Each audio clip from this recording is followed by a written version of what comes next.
আসসালামু আলাইকুম রহমতুল্লাহ বরকাতুহু।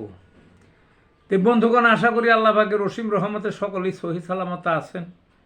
তো কবি গাজী আক্কাস আলী ইউটিউব চ্যানেল 017140885009 এর পক্ষ থেকে আপনাদের সকলের প্রতি রইল একান্ত আন্তরিক শুভেচ্ছা ভালোবাসা। তো বন্ধুগণ, এখন আপনাদের সামনে যে বয়ানটা রাখবার চেষ্টা করব সেটা হলো জ্বর নিয়ন্ত্রণের অমোঘ একটা ঔষধ।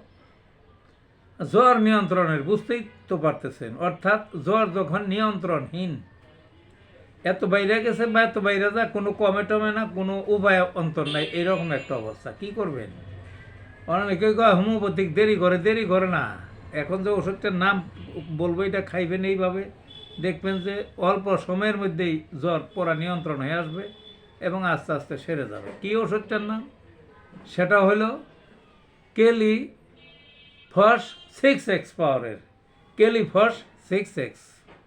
জ্বর যখন নিয়ন্ত্রণে আসে না, অর্থাৎ জ্বর 104-5 এইরকম হয়ে যায়, অনবরত থাকে, তখন এই কেলিফস 6X 2টা করে ট্যাবলেট আপনি 5-7 মিনিট পর পর খাওয়াবেন। কতক্ষণ দেখবেন যে নিয়ন্ত্রণে এসে গেছে, এবং তারপর আর এত ঘন ঘন খাওয়ার দরকার নাই। 4টা করে ট্যাবলেট দিনে 3-4 বার খাওয়াবেন, দেখবেন যে জ্বরের থেকে সম্পূর্ণরূপে নিষ্কৃতি পাবেন। তো ভালো থাকুন বন্ধুগণ।